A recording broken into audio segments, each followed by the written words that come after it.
कि आज 2022 का अंतिम दिन है और कल प्रातः पहली भोर 2023 की किरणें ये निकल करके आएंगी।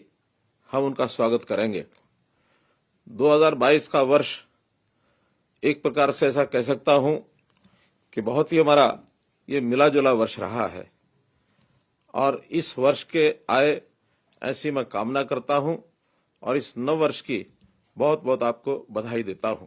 पूर्ण रूप से समाप्त नहीं हुई है।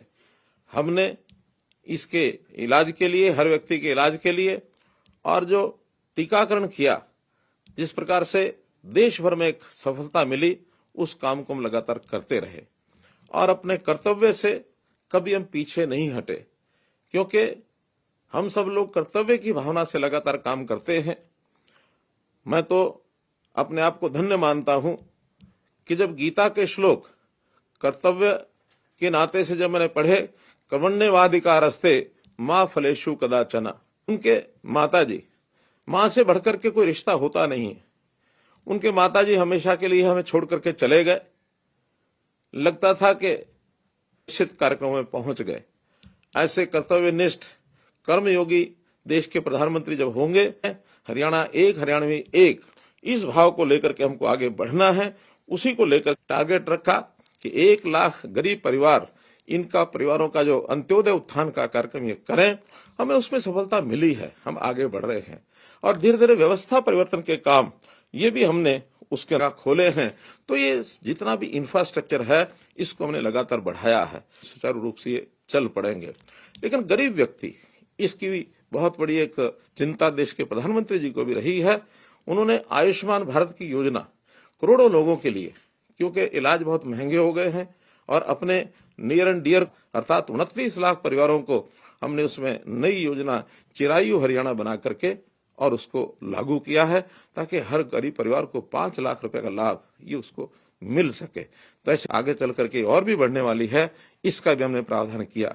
कुछ बीमारियां हैं, उनको भी जो ग्रस्त ऐसे उनके लिए भी हमने ये प्रावधान किया हुआ है। तो ये सामाजिक सुरक्षा का एक बहुत बड़ा जो प्रावधान है, ये हमने उसके लिए किया है। काटने पड़ते थे, दफ्तरों के दस्तावेज बनवाने पड़ते थे, दरखास्त लेकर के व्यक्ति इधर से उधर घूमता था, लेकिन उसको कहीं जाने की आवश्यकता नहीं है।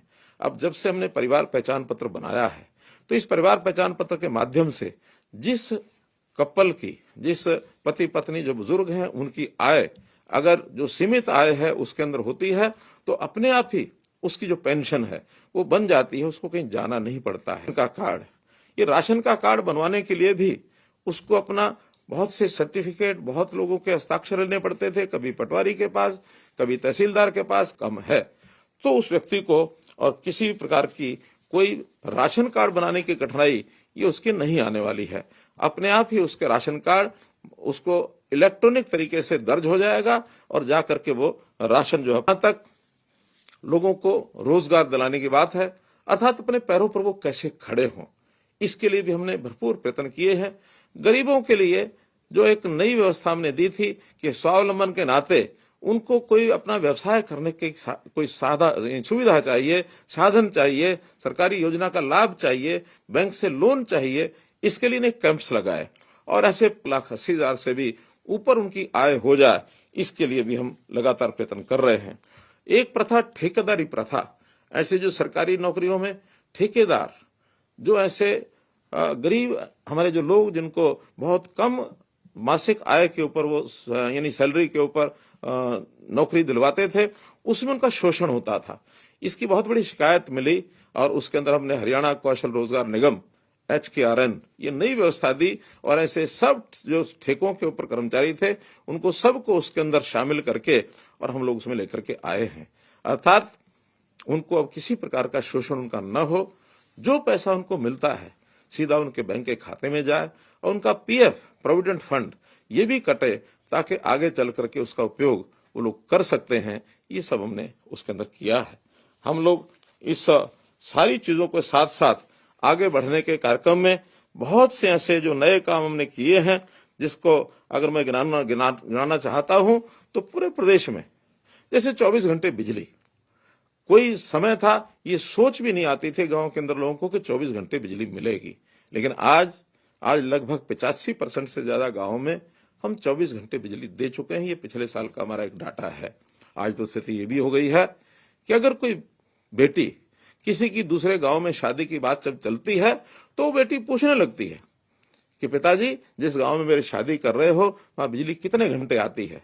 ये बहुत खुशी की बात है, आनंद का विषय है कि अब परिवार मजबूरी में भी जो कठिनाइयां, जो कमियां उस गांव की हैं, उनको दूर करने के लिए और विभाग के साथ तालमेल करके 24 घंटे बिजली और वहां दिलवाते हैं, लेकर के जाते हैं। सड़क नहीं है।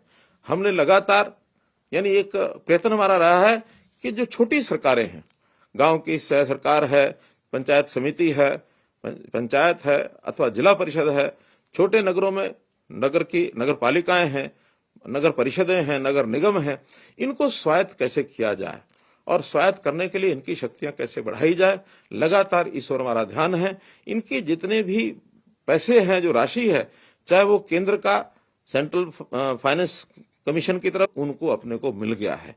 इतना ही है उसमें कि हर चीज पारदर्शी तरीके से होनी चाहिए, गांव के लोगों की जानकारी में होनी चाहिए और इलेक्ट्रॉनिक तरीके से जिस प्रकार से काम का आवंटन आज अब हरियाणा किया है।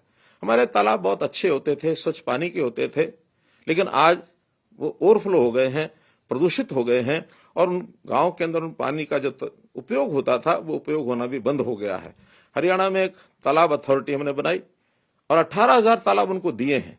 अभी अगले वर्ष के अंदर लगभग 3,500 तालाब जो हैं, इनके ऊपर कुछ काम शुरू हो चुके हैं, कुछ कम पूरे भी हो गए हैं, कुछ आगे मार्च तक शुरू। 10 साल की पेट्रोल की गाड़ी, 15 साल की डीजल की गाड़ी एनसीआर एरिया में तो उसको चलाना बंद कर दिया है। बाहर भी यदि चलाएंगे तो उसके लिए भी कुछ हमने मापदंड रखे हैं ताकि उस गाड़ी को छोड़कर आदमी जो है नई गाड़ी, नए समय की गाड़ी उसका चलाए और सीएनजी पीएनजी की उपलब्धता करा करके गैस आधारित ये गाड़ियां चलनी चाहिए। पुरानी गाड़ियों को भी पूरा पैसा उसका जो कबाड़ का भी मिलेगा, उसका भी उपयोग हम जो है बड़ी बड़ी फैक्ट्री पिछले इस वर्ष में 2022 के अंदर लगाए गए हैं और इसको और घने जंगलों में परिवर्तन करने के लिए और हम लोग जो है आगे काम कर रहे हैं। ऐसा चाहे पानी की व्यवस्था हो, हमने पर्यावरण के बाद पानी के नाते से, यानी पानी का प्रबंधन, पानी हमारे पास कम है, ये बात एकदम सत्य बात को बार बार कहने का भी उसका कोई अर्थ इसलिए नहीं है कि पानी की उपलब्धता जितनी है हमको उसका प्रबंधन अच्छा करना पड़ेगा। एसवाइल का पानी हमको मिलना चाहिए, लेकिन जिन कारणों से वो फंसा है वो आपको हमको सबको विदित है। अतिरिक्त पानी और कहीं हमें अभी जल्दी मिलने वाला नहीं है, तो पानी का प्रबंधन ठीक हो। मेरा पानी मेरी विरासत, इस प्रयोग के माध्यम से धान की जो उपज ये कम करके और अन्य फसलें उगाई जाए जिसके अंदर पानी की खपत कम होती है। और मैं धन्यवाद करता हूं अपने किसान भाइयों का जिन्होंने इस अपील के ऊपर पिछले वर्ष में 1 लाख एकड़ से भी ज्यादा धान की उपज कम करने के लिए मिकाडा के माध्यम से और जो हमारी सिंचाई है जिसको माइक्रो इरिगेशन कहते हैं, इस माइक्रो इरिगेशन के माध्यम से ड्रिप सिस्टम, फुहारा सिस्टम, इससे भी खेती पीने के अथवा अन्य उपयोग के लिए वो सब हम पहुंचा सकें, इसलिए पानी का भी हम व्यवस्था इस नाते से कर रहे हैं। हमने देखा समाज के अंदर समरसता लाना ये बहुत आवश्यकता है। आखिर समाज हमारा एक बड़ा समाज है, वृत्त समाज है, भले होता है।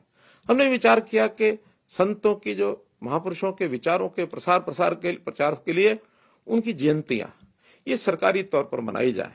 चाहे गुरु रविदास जी हैं, महर्षि वाल्मीकि, आय को कैसे बढ़ाया जाए, उसकी चिंता कैसे की जाए। तो अंत्योदय की भावना से हम लगातार काम कर रहे हैं। जैसा मैंने बताया कि मुख्यमंत्री अंत्योदय परिवार उत्थान योजना, मुख्यमंत्री परिवार समृद्धि योजना, तो ये सारी योजनाएं जो हम बना रहे हैं इसके लिए भी और हम जो है उसको आगे बढ़ा रहे हैं। अब एक बात इसमें विचार करने की है कि जो गरीब आदमी है वो कई बार मुख्य धारा में आने में उसको बहुत समय लगता है, तो उसकी सहायता करनी पड़ती है। सहायता उसकी करें जिसकी आय कम है, तो कम आय के लोगों की सहायता करना ये सरकार का दायित्व बनता है। और जो मध्यम आय के लोग हैं जो अपने पैरों पर अपने आप चला सकते हैं, उनसे न कुछ देना होता न लेना होता है। जो गरीब परिवार है सरकार का दायित्व उनको कुछ दिया जाए। मध्यम परिवार के जो लोग हैं उनसे न दिया जाए न लिया जाए। और जो उच्च कोटि के ऐसे उच्च आय वर्ग के लोग होते हैं उनसे सरकार की योजना होती है कुछ लिया जाए। तो किसी से लेना है, किसी को देना है, कुल मिलाकर ये लेने देने का जो हिसाब है इसको बराबर रखना होता है।